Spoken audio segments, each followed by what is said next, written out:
Topaz, welcome to 12 Geniuses. Hey, good to be here, Don. Thanks for having me. Where are you today? I'm in Uruguay. I live in Uruguay now. I moved here a year ago. And full-time? Well, yeah, I mean, full-time. Yeah, I live here. Well, we have 2 months off for summers, which is in January and February. So it's an interesting time to take a vacation because we're on the other side. So January and February is when my family and I travel. And then July is the winter here. So we travel then too. So yeah, full-time, but we take 3 months to travel when there's time off. Okay. Are you in the capital? Is it Montevideo? I'm actually not. I'm in Punta del Este. I'm okay. Outside Punta del Este by the beach. Okay. What brought you to Uruguay? Well, I was thinking about the future, and I decided to set up my life as remote so that I could have the ability to choose where to live because I have a 5-year-old and a 2-year-old. I knew I would have family. I wanted flexibility and options. So I just went to a number of countries, researched a number of schools, looked for community, and found Uruguay. You know, it's a good place to raise kids. Oh, that's fantastic. Well, we'll get into kids a little bit later. I have 2 young ones as well. I'm a little bit older than you, but I have a 6 and a 9-year-old. Mm-hmm. So it's the best thing that I've ever done. Yeah. Bar none. I'm so fascinated about Uruguay because my ideal is 8 months in Minnesota, which is where I am, and 4 months in Uruguay or Buenos Aires because or Europe. You're 3 hours difference. You just came back from Europe though, right? I did. Yes, I was in Paris. And I've lived over there a couple of times. I love it over there, but what appeals to me about the Southern Hemisphere is in the summertime, well, you have 2 summertimes. Right. Basically, what I was thinking is 2 summertimes, 16-hour days twice a year. Right. Like that would be amazing. And so that was kind of my ideal. And we happen to have children, and now we're a little bit more anchored to Minneapolis. Yeah. So that's what I think about that a lot. I basically think about like the 2 big questions I ask myself in this phase of my life is how can I apply the ANT format to different conversations and different experiences? And the other one is, the other question I ask is like, how can I best raise my children for the future that they'll live in that I have no idea what it would be like? Mm-hmm. You know? And so, yeah. so being here is helpful because it works for us, but then also like I'm really investing. My children are 5 and 3, so I'm 5 and 2, so I'm investing a lot in giving them experiences, intense, long experiences in different cultures, because I think it's important for them to know how to code switch, for them to understand different cultures, so that they can define themselves better because they've seen different ways. If you grew up only in one culture, you think this is the way it is, but when you see different things, you can say, wait, actually, maybe I can choose what I'm going to value. I'm going to choose what. Well, I'll put my attention and energy because I've seen different examples and different models of it. Yeah, I think that's so important, particularly in the future when we're more integrated. I think we become more integrated. I think what is happening currently geopolitically is a blip, and we will again become more integrated and need to rely on each other more than we have in the past.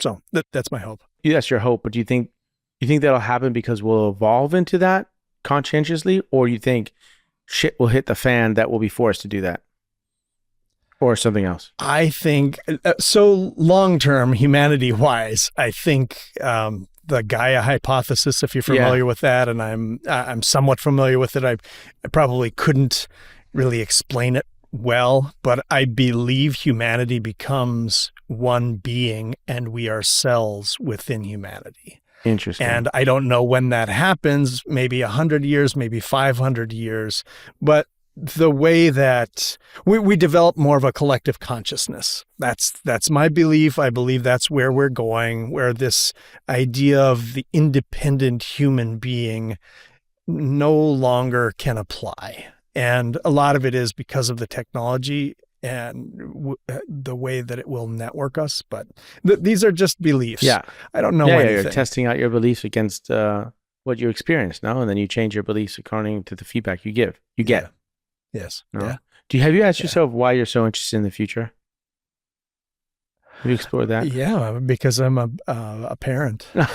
so before, let's say 7 years ago, before you had your first kid, Were you not as concerned about the future? No, I wasn't. Mm. No, I was living a selfish life. I was, I was thinking, and so one thing that has shifted for me is I read Will McCaskill's What We Owe the Future. I don't know if you know who he is, or I think he's a philosopher at Oxford. Okay. And he's a really young guy. He might be 35, something like that. He wrote this book, What We Owe the Future. And basically, there are 8 billion people who are alive today, a little bit more than 8 billion. Previously, there were 100 billion people who have ever lived on Earth. And where we are today, this magic that we have all around us, we owe to those 100 billion people. And so when I started to think about that, it's like, oh, wow, there needs to be reverence for those people who came before us. And we can't just enjoy what we have. He says that the average mammalian species can live 1 million years. Mm-hmm. The species. That means we have, 800, 900, 950,000, depending on we've just started. We've just started. So if we make it that long, if we even make it that long. No, but if we don't we have a responsibility for them, for those trillions of people who may come after us? Right. And so when I think about the future, Topaz, I don't think about 25 years from now. Of course, I do for myself, but I think about my kids, grandkids, and then thousands of generations after that. Yeah. So that's kind of how this has evolved. And I think that's great. And what comes up for me is if the listener, as listeners, you say, oh, well, I can't think that far. You're an anomaly. You're quite rare. And I think that we don't think about that because we think, well, how much change can I do? And it's like, well, actually, you can do a huge amount of change. Why? Because of the time frame, if you're doing 3, 4, 5 generations, you're doing 100, 200 years from now, if you make a millimeter change now on the vector of our current trajectory, a millimeter now in 100 years, that's a mile of the difference. So a mile apart. It's miles. So we don't have to do huge changes now. We just make small changes now.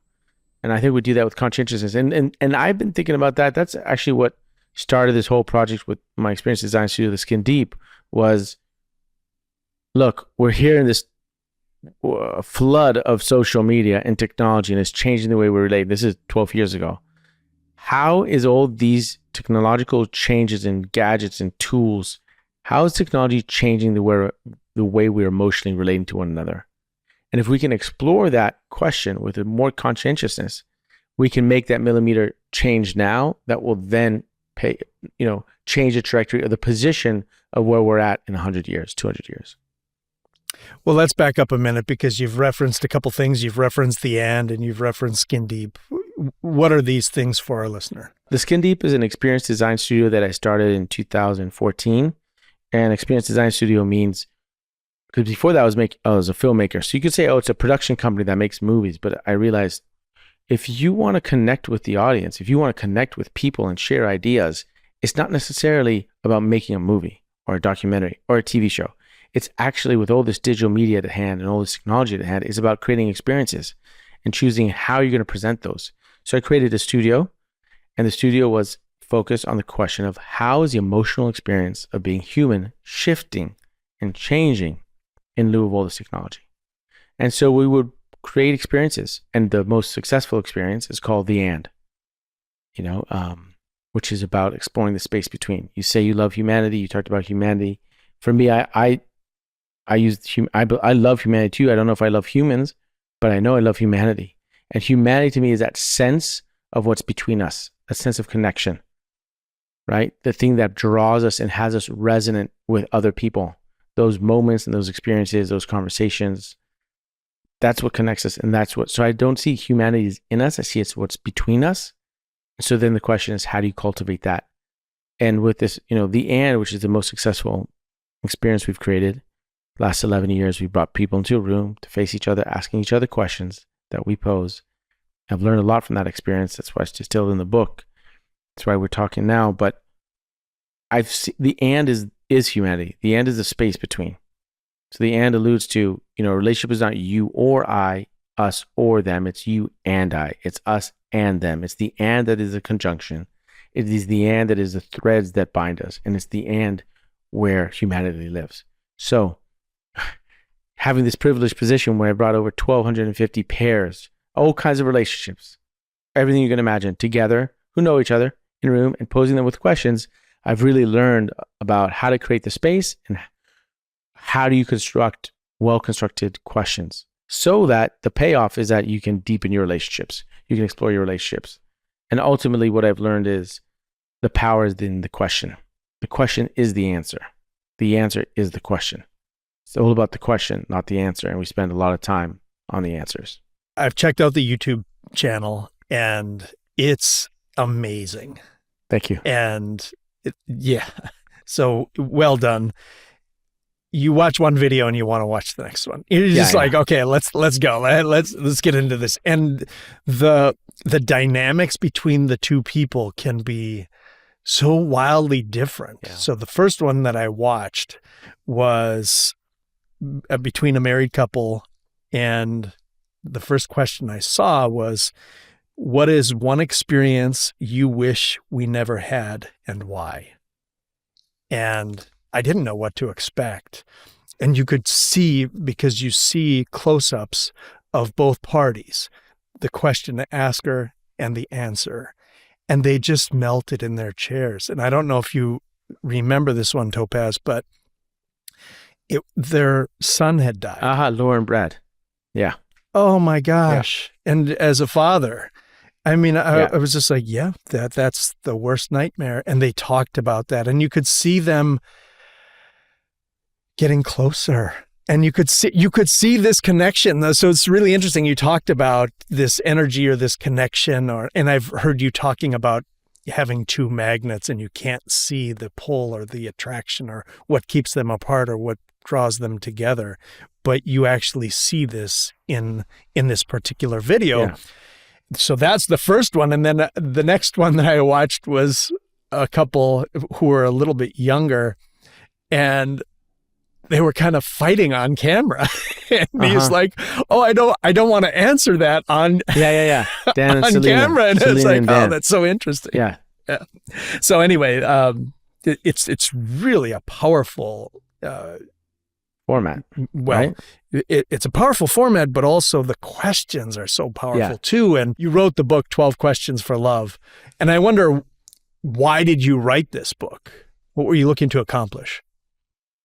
Well, what happened was 2 years ago, Jill, who's an editor then at Sasquatch Books, which is part of Penguin Random House, just been a fan of the Skin Deep for years. And she reached out and she just said, "Hey, have you ever considered writing a book?" And because what I'm curious about is, what are the 12 questions that really work and why? And so that was an offer, an invitation, and I took it to really explore, like, okay, if I had to choose after 10 years of doing this and 1,200 pairs, what are the meat and potato questions? What are the 12 questions? Why does this work so well? Let me distill this down so that I can, because by watching the videos, by even playing the card games that we have, you can have the experience, but you don't necessarily know how to ride the bike. You don't know the mechanics of it. It's like let me teach you what works and how it works and why, so that you can apply it to other relationships in your life and just bring more conscientiousness to the connections you have. I was talking to someone on a podcast 2 weeks ago, and it was Jason. He said he had been diagnosed with cancer a year prior, and he said, I've come to terms with dying, like leaving the body, but what I really can't come to terms with and have the hardest time coming to terms with is saying goodbye to my wife and my 2 children. If you think about death when we leave, the hardest part is saying goodbye to everyone else. It's about the relationships we have. And yet, how much do we really focus and cultivate the relationships that we have? Very little. Very little. Not enough. It's very little. It's day-to-day management in general. It's day-to-day management. And it's also interesting that sometimes the people closest to you are the ones you give the least amount of attention to. You almost take them, or let me say that differently. The ones that are closest to you, the ones you take most for granted because they're there and you know they'll be there. But what about exploring that relationship? Because there's so much, there are so many nutrients in the relationships in our lives. Nutrients to remind you of who you are, who you could be, who you want to be, the opportunities that are there, the experiences you can have. So how do we create the space and how do we ask well-constructed questions to really dig into that so that ultimately we can make our lives that much richer? Why don't you give a few examples of these questions? Because I think I mentioned one earlier, but I think it's really important for people to understand what these questions might be. In 12 Questions for Love, there's a structure to how we ask the questions. It's a 5-act structure. It comes from my filmmaking days. And so you ask them in that structure, which really helps. Why? Because then the questions have a lot more exponential power. If you're going to go to the one in the climax, which is, what's the pain in me you wish you could heal and why? Which is question 7, kind of the climax. It's in Act 3, you're at the peak there. If I just ask you that straight, maybe we'll talk about that. But if the first 3 questions actually remind us of our trust and our love. So if we started the conversation with, what are your 3 favorite memories you cherish most? Or, what's one experience that you think best illustrates our relationship and why? Or if I lost all my memory, what would you tell me to remind me about us? Right? So you just ask these questions that kind of cultivate that trust and the connection. And then in Act 2, you start asking questions around our conflict. And you start leaning into it, like, what are you hesitant to ask me and why? Or what do you think I'm hesitant to ask you and why? Or what do you think I'm hesitant to tell you and why? You start digging around the hesitancy, and then you can lead into, what is the biggest challenge you think we have in our relationship right now? And what do you think it's teaching us? And so you build around that. When was the last time I disappointed you? And how do you feel about it now? And we can double click on all these questions. They are constructed in certain ways to reinforce the space of safety, albeit leading you into discomfort. Because here's the big picture formula. I'll just give it to you like this. Esther Perel, who's a thought leader in the space about relationships, says, the quality of your life is commensurate to the quality of your relationships. Okay, we say we accept that. All right, the quality of my life is related to my quality of relationships. I have great relationships, so I'll feel like I have a great life. Okay. Well, how do we have quality relationships? One way, and a big way, is through conversation. One way, right? All right, conversation's great. So how do we have quality conversations? And that's where we come in. It's 2 things. You create the space and you ask well-constructed questions. What is a well-constructed question? Because I think this is, I think people are really, really bad at this. Well, there's 5 things in the scope of a relationship. If you're going to ask a question to explore your relationship, you're not looking for the black and whites. You're exploring your relationship, look for the nuance. So don't start a question with is, are, do, would, should. If you start the question with any of those words, you are inviting a binary response. It's either yes, good, no, bad, left, right, wrong, right, whatever it is. Is this, are we in love? Yes, no. Should we go to the vacation? Yes, no. I mean, would you like dinner? Yes, no. I mean, what you start with those words, you're asking in binary. And if you're looking to explore your relationship, start questions with, in what way? Why? How? How would you feel if, what if? So start that. That's one. Don't make it binary. Another one, there's 5 things. Another. Can I come on that for a moment? Because I see an efficiency in asking the binary. Totally. And that's a problem. No. But that's because if you need to know, look, if you want to know if that person loves you, you could say, do you love me? And you want to know yes, no, there's a time for yes, no. Mm-hmm. If you're driving down the road and someone needs to go to the bathroom and you're like, should I pull over? I need a yes, no, because I'm going 60 miles down the highway. We've got to pull over. That's a metaphor for the relationship. Sometimes, yes, you need yes, no. You need direct, clear response, no doubt. Yes. Yeah. What I'm talking about is when you're watching the sunset and you're actually sitting there in that space of exploring the relationship. You turn off the TV, you're on the couch, you're on the road trip, driving across the country for 4 hours. I'm talking about the space when I want to get to know you. I want to get to know how our relationship is being. I want to get to know myself through you. In those contexts, don't ask a binary question.